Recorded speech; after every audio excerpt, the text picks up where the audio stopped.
Told y'all, I'm 23. So at the time I was actually in China, well, I should say this. I'm 23 and I turned 23 in October. So hashtag Libras. But I was 22 when I first got there. I'm a girly girl to the max. I love to shop. I like my bling. I like to go and I like to do my thing. Saving money was not on the top priority list for me, and sometimes it's still not. But I mean, whatever. Point is that I didn't save. So at this point, I don't have to waste any more money on the crap that I don't want to waste any more money on. But now I'm sitting up there having to, um, just save it. I had spent those 3 months during the time of all the other wasting money to also relocate apartments. When you first get there, they give you this crappy apartment. You don't have to stay in that apartment. They act like you have to stay in that apartment, but you don't, and stuff like that. They will give you, what is that thing called? Like the little thingamabobber, the thing with the thing and like the thing. And you'll be able to use that money that they set aside for you for your rent or whatever.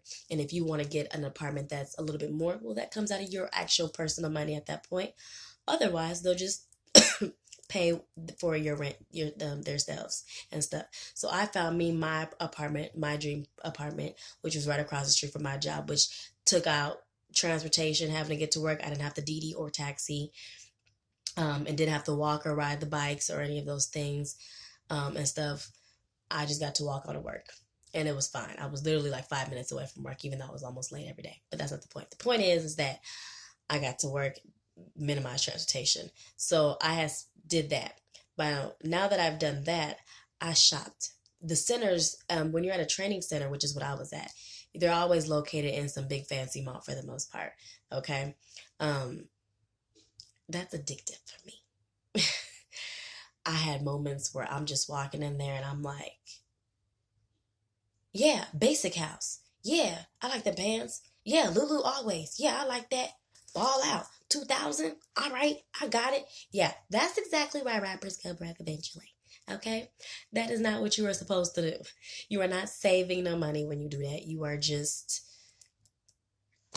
having a moment, okay? And I was having those moments. It was like trippy moments, like a like a once a month period or something. I don't know, but it was intense. And the thing is that by the end of the month, which happened to me twice, okay? So that just lets you know how stupid I was being, okay?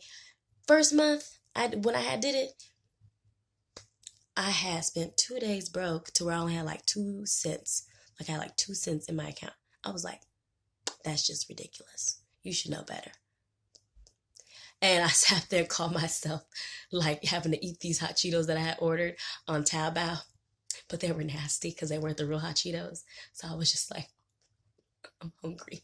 And like the little crackers and the cakes that I wasn't trying to eat at the house, I had to eat those for like 2 days and just survive because it was awful and I didn't have no money.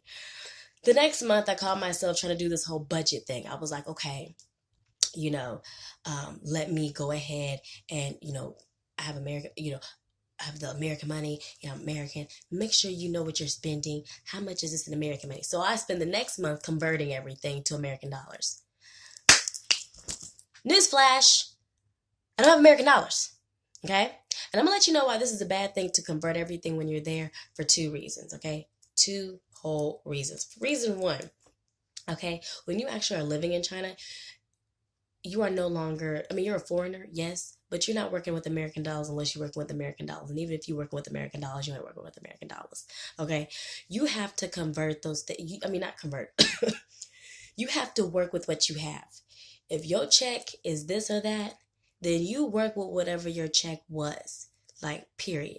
You don't sit up, you're making, I'll say it this way, you're making more than the people who are there just by being from America in the first place. All right? So, there is no reason that you should be broke because these people survive off of $700 in American money. Like I'm saying, $700 if I converted it, and $600 as well a month. They're surviving. So when your check is like double that or 3 times that, then there should be no reason that you should be just flat out broke. All right, you got to get that under control. All right, learn how to budget, learn how to save. It's a big deal, unfortunately. Sorry, girly girls, but we can ball out later. Okay. Reason number two. That was one. This is the other one. Reason number two. When you, well, let's see, I'll say it this way. I met a woman recently who had actually went to China, and she was there for a week. All right. She just opened up her business right here in Texas City area and ended up going to her fashion show. Now, this woman has spent, like I said, a week there. She said she enjoyed it. She was over there in Shanghai, so of course she had a good time. And she was like a Queen Chi Power or something like that. And, in the marketplace, basically doing like a wholesale shopping thing. So she, basically went out there. She like bought all these things that she liked, took them back to America, decided to put it in her boutique and sell it. This is the problem, okay? Yeah, you're buying stuff cheaper in China. That's what you think, right? Because you're American dollars and stuff. And then what you do is you have to take it back. Whatever money you spent on each of those items or whatever the case is, you have to now hike those prices up.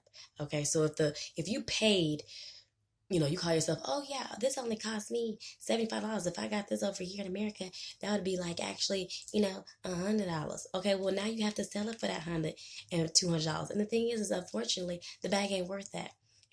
It's not worth that price. So you've actually wasted your money. And because they know you're a foreigner and they know that you're not from there and that you don't have those things and stuff like that, and that knowledge or the know-how, they pretty much just got you because now they've made a good profit off of you. And now you can't even resell the items that were not worth the price that you had paid for. Okay, so you go there expecting to bargain shop. Okay, foreigners, you go there to bargain. Whatever price they give you, you say no, and you walk away. You bargain because they're trying to get you. It's a fast situation, it's a fast pace, and if they can, they will. So don't be afraid to walk away. You can find the same thing somewhere else and somewhere else with somewhere else. They all do the same stuff. They all take each other's ideas. They all run in the same circles. It's not a problem. But don't spend that much because you're going to have to upsell it, and it's not going to be worth that. How do I know this? Because it happened with me as well. Okay, I'm a fashion designer myself. I'm more into, getting things created. I'm more into looking into manufacturing and things like that. That was a problem that I ran into as well because I sat there and was getting some things made. I was trying to do the sample sizes and the sample pieces using my own body measurements and then working with a few of the seamstresses and tailors that were right there in Shanghai. Yes.